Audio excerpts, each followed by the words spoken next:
স্কুলের পরিকাঠামো নিয়ে প্রশ্ন তুলেছিলেন তৃণমূলপন্থী এক প্রাথমিক শিক্ষককে বলতে বাধা। সমালোচনামূলক মন্তব্য করতেই তার মাইক কেড়ে নেন উদ্যোক্তারা। সভায় উপস্থিত ছিলেন কোচবিহার জেলা প্রাথমিক শিক্ষা সংসদের চেয়ারম্যান রজত বর্মা। শিক্ষকের হাত থেকে মাইক কেড়ে নেওয়ার ছবি সামনে আসতে শুরু হয়েছে বিতর্ক।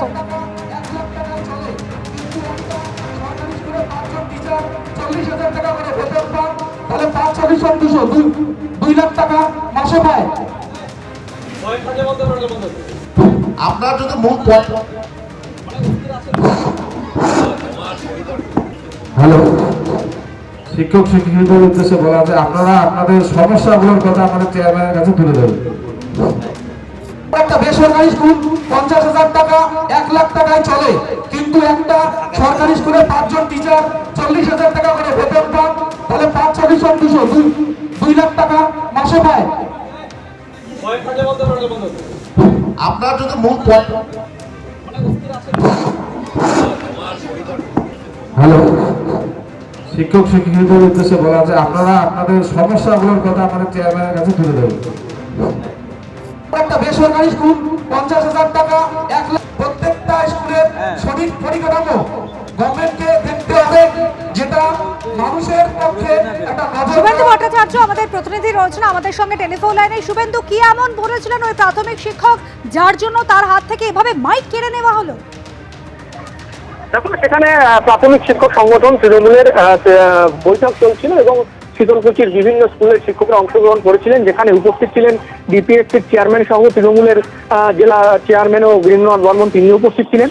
সেখানে বিভিন্ন শিক্ষকদের বলতে দেওয়া হয়েছে তাদের সমস্যা নিয়ে। সেখানে এক শিক্ষক ইয়াসিন মিয়া তিনি বলতে শুরু করেন এবং তিনি বলেন যে বিভিন্ন স্কুলগুলোর পরিকাঠামো সংক্রান্ত সমস্যা নিয়ে বলেন এবং স্কুলে যারা শিক্ষক তাদেরও ইচ্ছা নিয়ে বলেন এবং প্রাথমিক বিদ্যালয়ের পাশাপাশি বেসরকারি বিদ্যালয়গুলো যেভাবে কাজ করছে, ভালোভাবে কাজ করছে, কেন প্রাথমিক শিক্ষা প্রতিষ্ঠানগুলি সরকারি প্রতিষ্ঠানগুলি ভালো মতো কাজ করতে পারছে না, সেই নিয়েও তিনি প্রশ্ন তোলেন। এবং এরপরেই কিন্তু সেখানে স্থানীয় যারা তৃণমূল নেতৃত্বে উপস্থিত ছিল তাদের সামনে কিছু সেখানে তৃণমূল তার কাছ থেকে তাকে প্রথমে বন্ধ করতে বলেন মাইক, তাকে কথা বন্ধ করতে বলেন এবং তিনি তাও কথা চালিয়ে যাওয়ায় সেই সময় তার হাত থেকে মাইক নিয়ে নেওয়া হয় এবং এই ঘটনায় যথেষ্টই চাঞ্চল্য ছড়ায়। এবং সেই সভামঞ্চে কিন্তু ডিপিএসসির চেয়ারম্যান রজত বর্মা, জেলা তৃণমূলের চেয়ারম্যান গিরিন্দ্রনাথ বর্মন তারা উপস্থিত ছিলেন, তাদের সামনে এই ঘটনা ঘটে এবং পরবর্তীকালে ডিপিএসসির চেয়ারম্যান যেটা জানিয়েছেন ওই শিক্ষক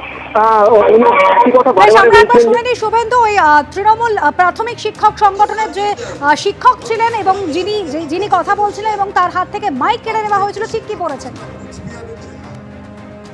মাইক কেড়ে নেওয়া নয়, আমাদের মিটিংটা অনেকক্ষণ হয়ে গেছে। ওনার যে বক্তব্য, সেই বক্তব্য বা ওনার যে রিকোয়ারমেন্ট, সেই জিনিসগুলো না করে উনি যে বক্তব্যগুলো দিচ্ছিলেন সেটা একই জিনিস বারবার বলছিলেন, যার জন্য ওনাকে বলা হলো একটা জায়গা থেকে উনি কথাটা বলুন এবং ওনার কী বক্তব্য। একটা জিনিসই বারবার বললে পরে বুঝতেই পারেন, আপনারা নিজেরা শুনেছেন একই জিনিস বারবার ঘুরিয়ে ফিরে চলে, সেটা তো ঠিক নয়। মাইক করার ব্যাপারই নেই, সবাই সীমিত বক্তব্য, 2 লাইনের বক্তব্য বলতে বলা হয়েছে। সেখানে উনি অনেকক্ষণ ধরে বলছিলেন, ব্যাপার না, উনি আমাদের সংগঠনেরই শিক্ষক, উনি হয়তো বুঝতে পারেননি। উনি ওনার ভাব, অনেকদিন পরে বসলে যেটা হয়, ওনার ভাবাবেগ থেকে উনি আরও বলতে চাইছেন, কত কিছু বলবেন সেই চিন্তা করছিলেন, কিন্তু আমাদের সময় সীমিত হওয়ার জন্য ওনাকে বলা হয়েছে যে আপনার যে পয়েন্ট, সেই 2টো পয়েন্ট বলেই আপনি সীমিত হন।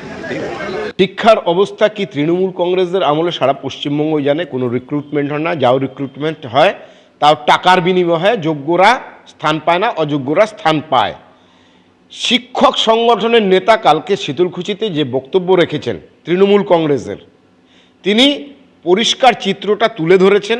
শিক্ষার ব্যবস্থার যে বেহাল সেটা তিনি উল্লেখ করেছেন এবং প্রচুর শিক্ষকেরা বিভিন্ন সুযোগ সুবিধা পান।